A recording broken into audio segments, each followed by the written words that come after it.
人生はさ、長いようで短いなって思う時はいっぱいあるんですよ。で、人生の時間ないからもっともっとって。でも、はい、ゆかです。こんにちは。今日はね、習慣化について話そうと思います。でね、今、ちょうどお正月明けて2週間ぐらいになってきてるじゃないですか。でね、すっごい目標いっぱい立てる人いると思うんですよ。で、それね、2週間経って今どうなったかなとかね、みんなその立てた目標を一体いつまでやり続けられるのかな、その目標を立ててそこに至るまでの努力をいつまで続けられるのかなって思ってて、私ね、一応45年間生きてまいりましてで、習慣化について少し思うことがあるんですよ。だから今日はね、習慣について話してみたいと思います。まずね、ちょっとね、嬉しくないご報告をさせてください。このね、ノート、今年これで自分との約束を守れる人になるよって話をしてて、なんと私このね、1年間見えなくていいのなんだけど、細かいところ見えなくていいんだけど、1月からね、この見えるのか見えないな、見えないよね。いいの、まあいいや。この1月からね、12月までね、どの運動をしたかと、あと夕食を自分で作って食べたか、それか外食したのかとかね、あとは体重、あとバストとアンダーバスト、ウエスト、ヒップのそのね、4サイズとかを全部トラッキングしようと思って、この表を作ったんですよ。でね、そのね、表を作っているところで、皆さんにね、修正報告をしなければならないということになり、報告いたします。嘘をついていてすいませんでした。私、体重が60キロになってしまったんですよねって言ったけど、なんと1月1日の私は 61.2 キロでした。ということで、チーンっていう感じですが、まあまあね、何年もかけて増えたものがそう一瞬で消えるはずはないので、頑張って2025年、2026年5キロは減らしたいと思います。頑張ろう。よし。でね、それはまあ置いといて、習慣化についてなんですけどね、私、すごくこの書くことが好きだっていうのを話したじゃないですか。でね、その書くことの中で、一つまたね、なんか、リスト化するのが好きっていう癖っていうも言わないか、なんかリスト作るのも大好きなんですよ。例えば、よし。みんなあるんだよ、この近くに。このノートにね、例えばね、何でもなんかリストにするのが好きで、例えば、私の理想の人生はどんなもので構成されるのかとか、人生を変えるたびにいつでも出られる身軽さ、自由さだとかね、あとバッグはルイ・ヴィトンとか、あとは、まあね、そのリストはね、私の幸せな人生を構成するものは40、50、60ぐらいのリストがあったりします。あとね、手放したいこと、やりたくないことリストもあるし、あと、やりたいこと欲しいもののリストもある。あとはね、この、読みたい本リスト。で、これをね、読んだところとか、チェック、手に入ったものとかと一緒にチェックしていくのが楽しいんですよね、このね、リスト。でね、それと同じようにね、この小さい頃からね、話戻ってなんだけどね、私は自分の夢は何だろうっていうのもね、自分の理想の人生とか2000何とか年叶えたいこととかってずっとリストを作るのが好きだから、そのように来年はこういうふうに生きようっていうこともすごいリスト作ってたわけですよ。で、それを今までちゃんとエクセキューションできてたか、ちゃんと叶えてたか、叶えるための努力をずっと続けて、年末、やっとここまで来た。あともう一歩、あるいはもうやっと叶えられたねっていう現実が目の前にあったかっていうと、もちろんできたのもあった。でも、ちょっと残念になってしまっていることもいっぱいあったんですよ。でもね、私やる気はすっごいあるんですよ。だってノートに書いてリストにもしてるし、眺めたりもする。でも、うまくいかない。で、私ね、どんなに気持ちがあっても習慣化が続かない人たちの理由が分かったんですよ。それは2つ。1つは完璧主義。2つ目は全部いっぺんにやろうとしてるからキャパシティオーバーになってるっていうこと。そのね、完璧主義って1つ目のを言った時ね、完璧じゃないからできないんでしょってそう思った人いると思うんですけど、そうじゃなくてね、その一般的に言われる完璧主義っていうのとは違う完璧主義っていうのもあると思っていて、例えばね、この5丸があるところに、この5丸あるところ、その5個全部赤に塗ろうとしたときに、その丸きれいに塗れてるうちはいいんだけど、ちょっとはみ出しちゃったりだとか、ちょっと色間違えてピンクで塗っちゃうと、もうダメだ、もう嫌だってやめたくなっちゃう人いると思うんですよ。あるいは絶対に間違えないように、どうやれば間違えないようにできるのかとかね、そういうことをずっと考えちゃう人。そういう人が始められない、あるいは気の足を踏んでちょっと出遅れちゃう、あるいはどっかのところまで、例えば毎日運動しようって思ってた人がほんの 2,3 日運動できなかっただけで、もう自分はダメだって思っちゃうみたいな、そういう完璧主義。そのね、完璧主義っていうのが一つ自分の夢を叶えられない理由の一つじゃないかなって思ってて、で、私はね、この過去数年間にわたって自分のそういうね、完璧主義を解いていったわけなんですよ。そしたらね、すごく習慣が楽に身につき始めました。だからちょっとね、みんなね、もう十分頑張ってるから、もう自分に完璧を課すのをやめてほしい。もっと楽に生きようよって言いたいですね。そういう人たちにはね。でね、もう一つの方。すっごくものすごいやる気があるっていう人にこそありがちなんだと思うんですけど、自分のキャパシティを超えてまで全部詰め込んで一日の予定を立てたりだとか、いっぺんにいろいろな習慣を取り込もうとすると、やっぱりこれもダメだろうなって最初はわからないけどなるんですよ。なるの。45年生きてきたから信じて。でね、例えばね、私の偏見かもしれない。でもね、習慣化についていろいろな本が書かれてるけれど、それは何十年も前の価値にのっとって、しかも何十年も前の男性のそのリスポンシビリティの責任ね、社会的家庭の中での責任とかも踏まえて書かれているものが多いな、その頃の価値観を引きずって書かれているものが多いなって私は感じます。そうした時にね、どんな弊害が起きてきちゃうかっていうと、例えば女性だと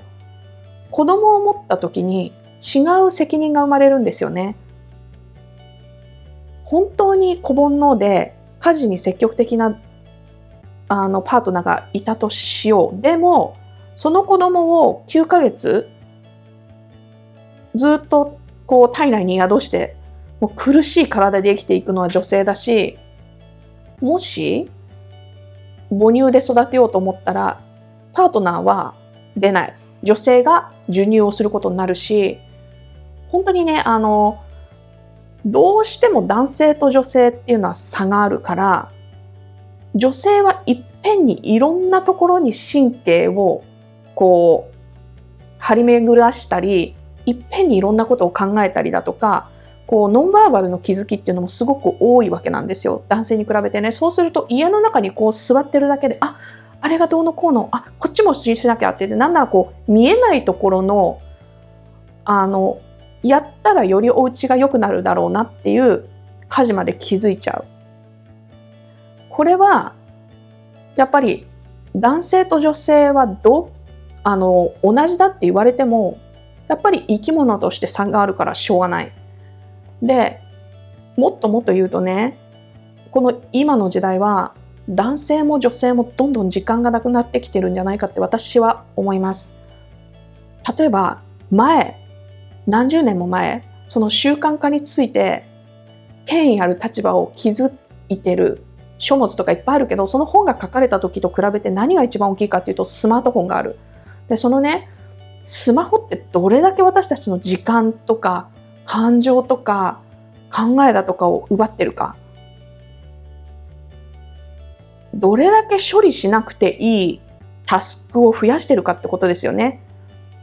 スマホをテーブルの上にあるスマホをこう手に持つか持たないか、それも一つのこの判断しなきゃいけない重荷で、それを開いてそのメール、LINE とかそのメッセージに反応するかしないか、今読むか読まないかとかね、SNS だとか YouTube だとかすごい面白いかもしれないけれども、どれだけ時間を使うか、今やめるのかやめないか、寝る前にじゃあちょっと見ようと思ってそのね、いつやめるかとかね、ものすごい時間取られる。だから男性も女性もどんどん時間がなくなってきてる。でもやっぱりね、人間のもっといい人生を生きたいだとか、もっと充実した日々を過ごしたいっていう、そういう欲求は消えないものだと思うから、やっぱり人生の目標だとか新年の目標とかって立てるじゃないですか。で、大体ダイエット、勉強と、あと家事と、あと友人関係と家族との関係とかっていくつもこうもっとこうしたらいいなっていうエリアが浮かんでくるでしょ。それをね、予定をきっちきちに立てちゃうってそういう人いると思うんですよ。私もすごいやってました。私はね、そういうところがちょっといっちゃってるのかな、神経質なのかもしれないけど、1日24時間の時間割とかを考えて、もう5分、10分、15分、30分とかほんと細かい刻みで朝起きて、まずは歯磨いて、それで何分とかね、そんなようなリストを作って、オンとオフの日だとかいろんなね可能性で違うじゃないですか。だからね、その何バージョンも24時間計画表とかをちょっと考えたりとかね。でも人生が起きますよね。イレギュラーが起きる。イレギュラーが起きるから人生は楽しいわけで、美しいわけで。で、そのやつをね、加味しないで計画を立てちゃうと、絶対どっかでダメになっちゃうんですよね、計画が。で、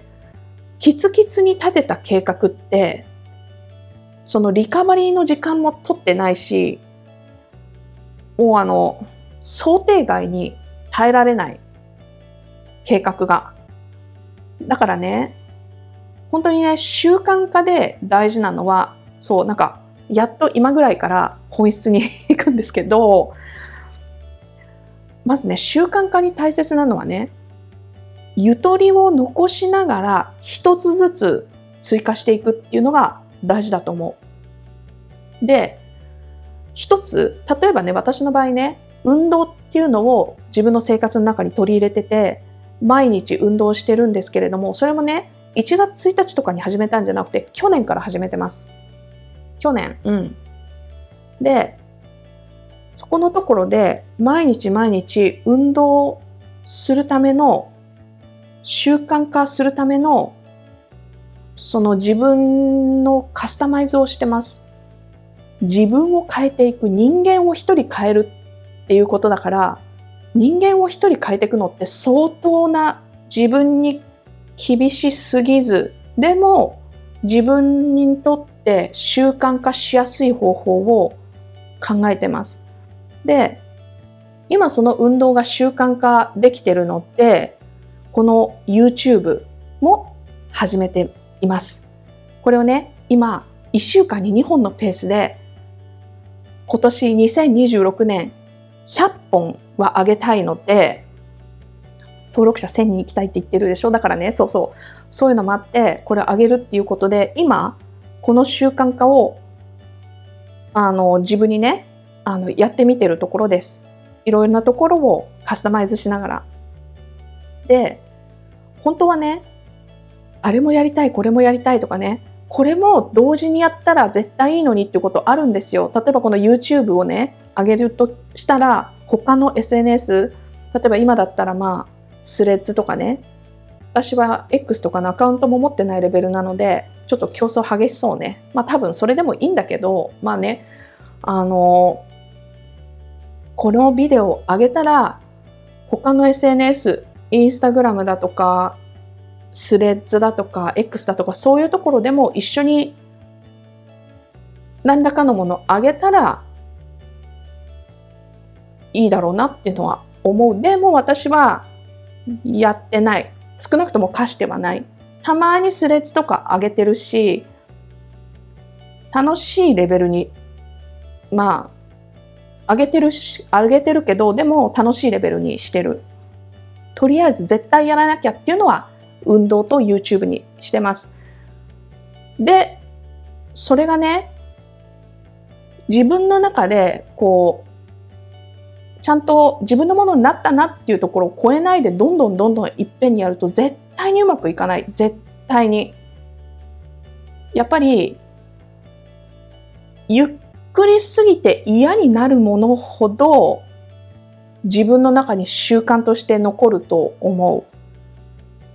運動だとか、読書だとか、もちろん、イレギュラーっていうのはあるし、そのね、習慣もね、例えば私、去年から運動し始めてるって言ってるじゃないですか。でも、腰を痛めてしまってね、どれぐらいだろう、1週間、2週間とかいうレベルじゃなくて、運動できなくなっちゃった時期があったんですよ。結構恥ずかしい状況になってベッドから起き上がる。なんならわかんない。起きちゃえば、すっごい大変だったけど、頑張れたんだけど、ベッドに横になるのと起き上がるのとかも旦那さんに手伝ってもらったりとか、40代で介護を受けているような変な時期があったんですけど、その時期ってもちろん運動はできない。でもね、自分の中できちんと習慣化できてれば、ドクターストップが解除したところで、運動の習慣にまた戻れたんですよね。マインドもついていけたし、体もついていけた。だからね、みんなもね、習慣化がどうしても難しいって言ってる人はいっぺんに全部やらないでほしい。1個ずつ。1ヶ月、2ヶ月に1個ずつ。あるいは人によってはもっとゆっくりかもしれない。焦らない。習慣化っていうのは、それを、あることを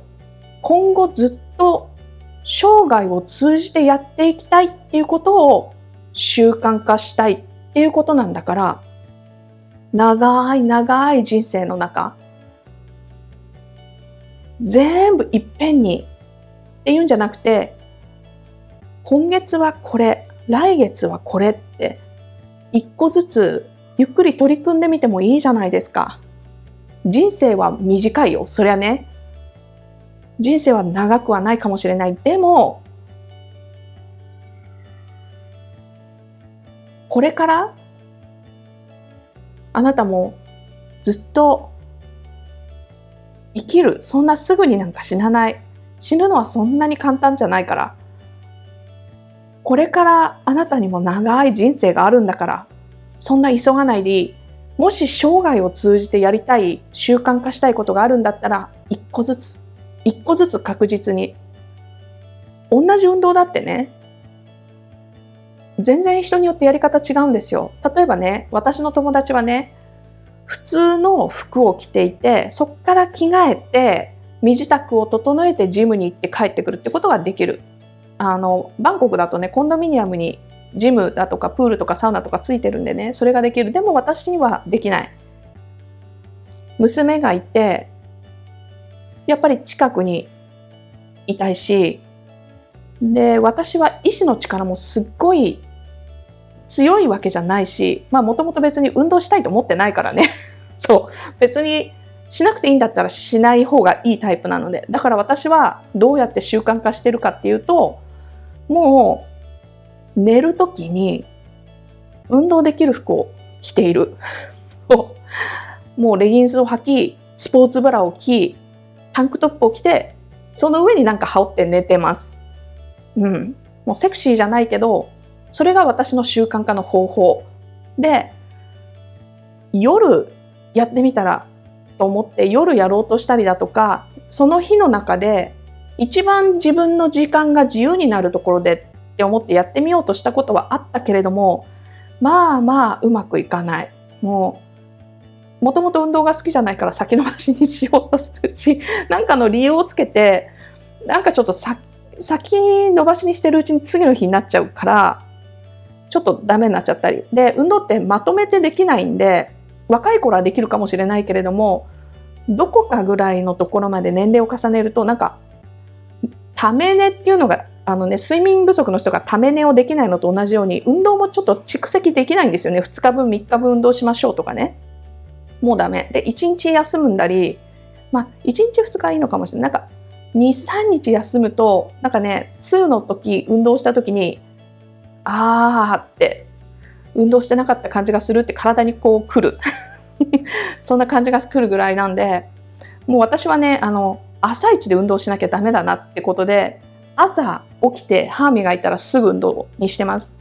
で、そこは自分に考える余地を与えない。もうそこは自分とディベートしちゃいけない。理由は、本当にね、ドクターストップかかってたりだとか、そういう体調面の問題があれば、もちろん休むけれども、ちょっとぐらい、なんか調子がとかって思い出すと、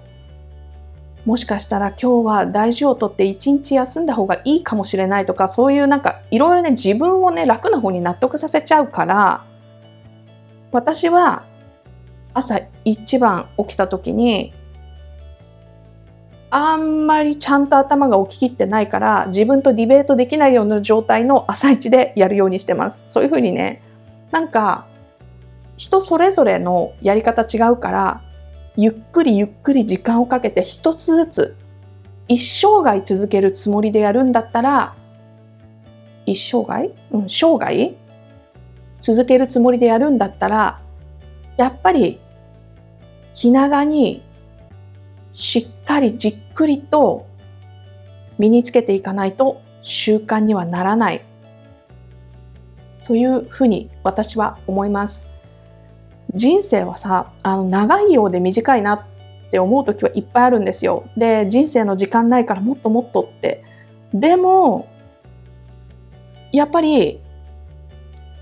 急いでいいことと急いでいけないことってあるし、習慣化はやっぱりそれは自分を変えていく、人間を一人変えるっていうことだから、人間を一人変えていくのって相当なエネルギーがいるし、確実に焦らず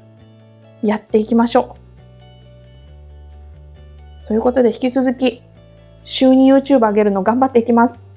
皆さんもね、なんか習慣化しようと思ってることあったら、自分はこんな風にカスタマイズしてるよっていうのも一緒にシェアしてくれたら嬉しいです。いつかこの私の YouTube もコメント欄で溢れるようになったら嬉しいなと思っております。じゃあね、聞いてくれてありがとう。バイバイ。